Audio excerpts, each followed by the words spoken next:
আসসালামু বন্ধুরা, জানো যে আমি পেঁয়াজ গাছ লাগিয়েছিলাম অনেকদিন আগেই বলেছিলাম। আজকে পেঁয়াজ শাকগুলো কাটবো, চলো দেখাই। জঙ্গলের জন্য ভয় লাগছে, গাছ লাগাচ্ছি কবে আর পুরো জঙ্গল হয়ে গেছে। শুধু ডোয়া আমি কাটবো, গুঁড়া খেয়ে কেটে নেবো। হ্যাঁ কাজে কাটো যেখান থেকে কাটবে। ফুল হয়ে গেছিল নিচে গাছে, খাবো যখন থেকে কেটে নেবো।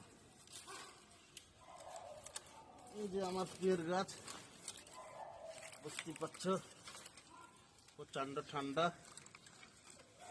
একটা